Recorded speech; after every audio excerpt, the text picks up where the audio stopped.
Dear students, welcome back to the video lecture number 3 of module number 2, metal fencing chapter number 2.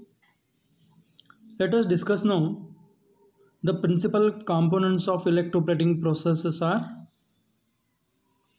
the electroplating bath, the electrodes means the anode, the cathodes and an inert vessel.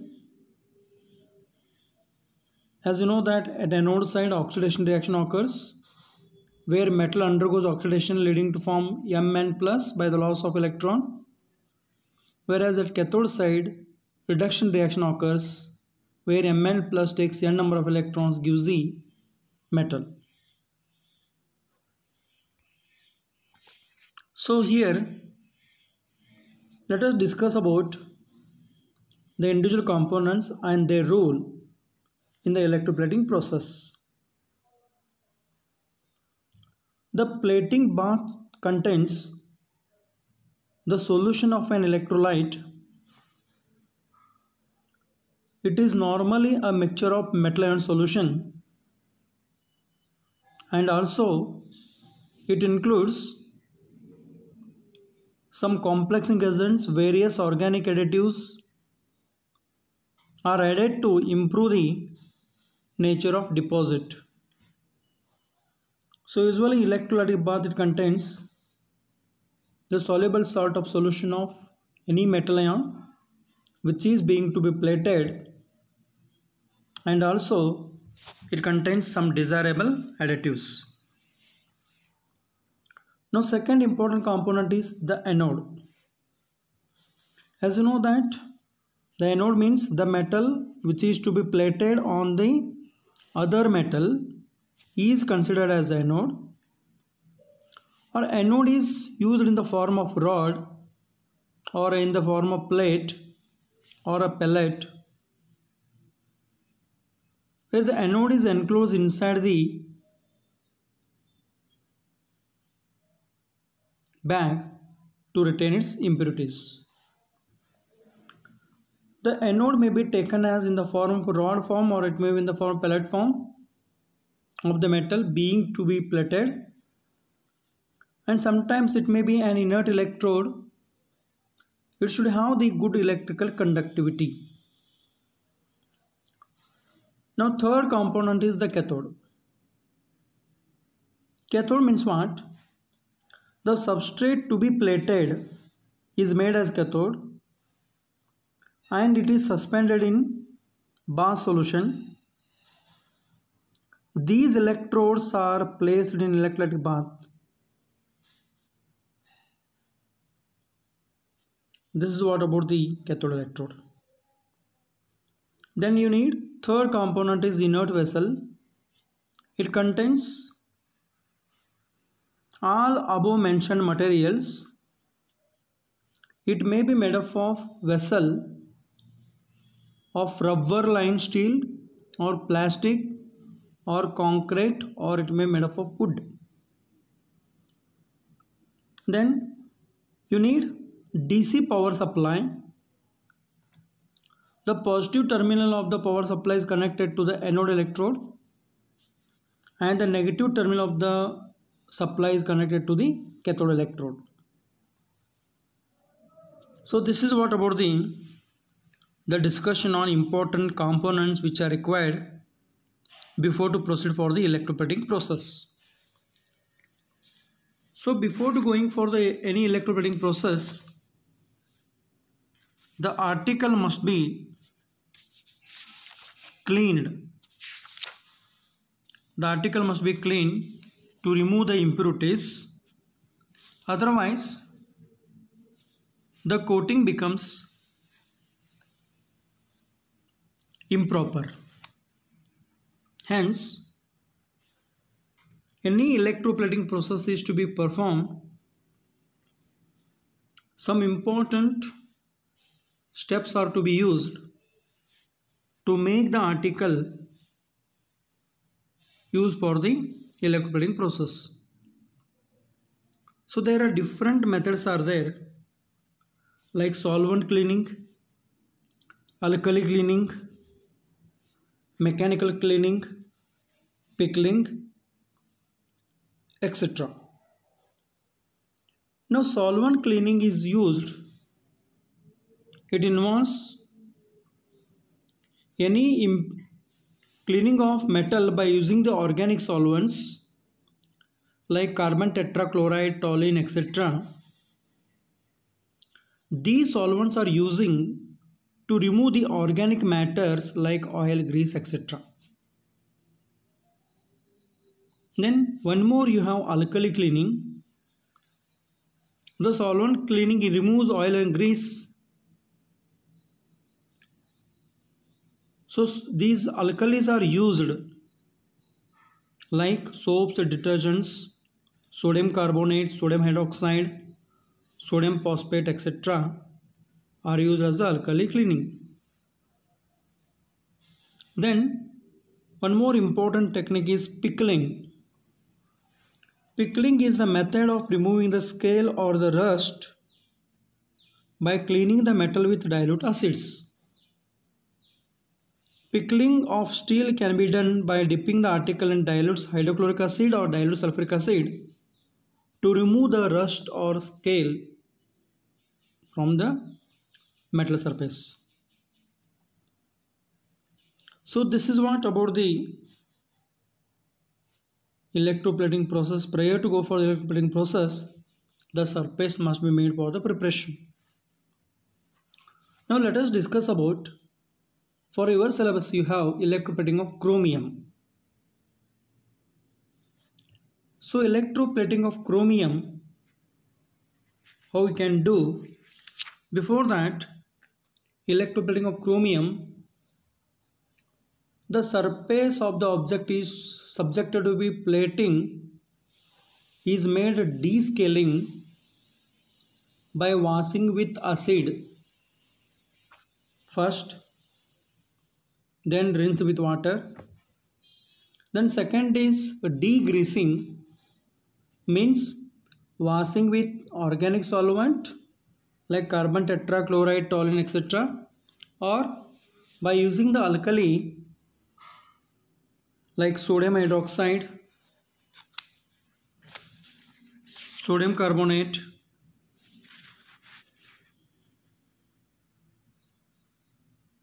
sodium phosphate, detergent, soaps, etc. Then finally, the surface is washed with deionized water, I mean to the distilled water. Then chromium plating is done under the following conditions. We can do the chromium plating. There are two distinct ways. One is decorative chromium plating. Second one is hard chromium plating. So decorative chromium plating, because of reflective and corrosion resistance properties of deposit, whereas hard chromium plating is used, it is owing to the favorable frictions, wear and heat resistance properties of chromium. Decorative deposits are found to surface articles where bright, highly reflective finishing, and this is what the characteristic method of chromium platings. Now what are the ways are used for the chromium plating process? That is explained in the table. So we need to explain this table as it is. The first column is serial number. I have written 1 to 10. In second column, the particulars are like plating bath composition, operating temperature, current density, current efficiency, anode, the cathode, pH of the medium, anodic reaction and cathodic reaction, and its applications. So let us discuss about how the decorative chromium plating is done. Here we should prepare first bath composition by taking two important components. The first one is chromic acid.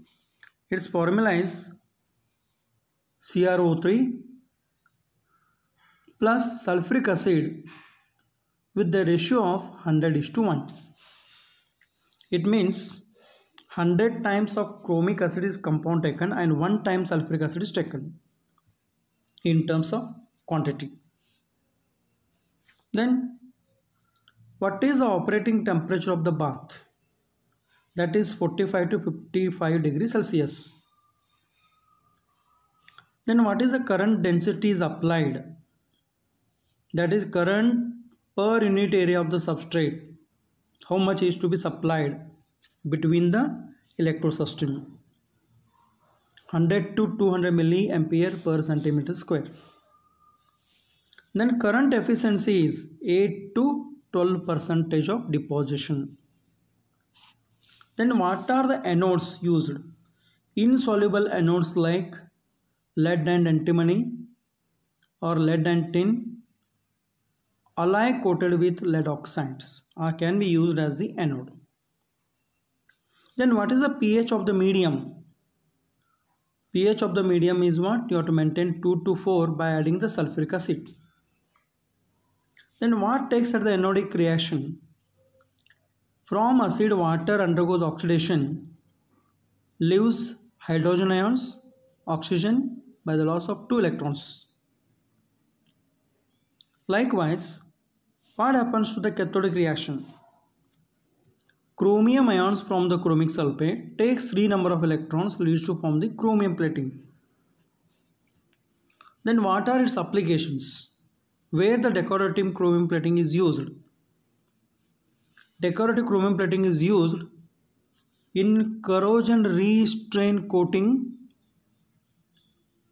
or corrosion resistant coating, and it gives decorative finish on automobiles and surgical instruments. So where we can use the decorative chromium plating process. Now come to the second one is hard chromium plating process. So where hard chromium plating is done by taking same chemicals, chromic acid and sulfuric acid, with the ratio of 100:1. Then what is the operating bath temperature? 43 to 66 degrees Celsius, slightly greater than the decorative chromium plating temperature. And what is the current density? Here you need to deposit more of quantity of chromium plating. Then the current density must be applied 215 to 430 milliampere per centimeter square. Then what is the current efficiency? That is 10 to 15% of deposition is taking place. Then what are the anode can be used? Insoluble, it should be insoluble with electrolyte like lead antimony, lead tin, alloy coated with lead oxide. Then what is the cathode should be used in both sides? Decorative as well as hard chromium plating, object to be plated. Then what is the pH of the medium? That is same, 2 to 4 pH. What are the anodic reactions? Same reactions what I explained in the decorative chromium plating. Liberation of oxygen by dissociation of water from the acid leads to form the hydrogen ions, oxygen ion, electrons. Then what happens to the cathodic reaction at cathodic area? Reduction of chromium ion to chromate. So where this chromium plating can be used? It is extensively used in industrial and engineering applications for the wherever there is a large need of friction, wear and heat resistance properties, there you are using the hard chromium plating process. So this is what about the electroplating of chromium. In next video lecture we will come to know about electroless plating and its introduction. Thank you.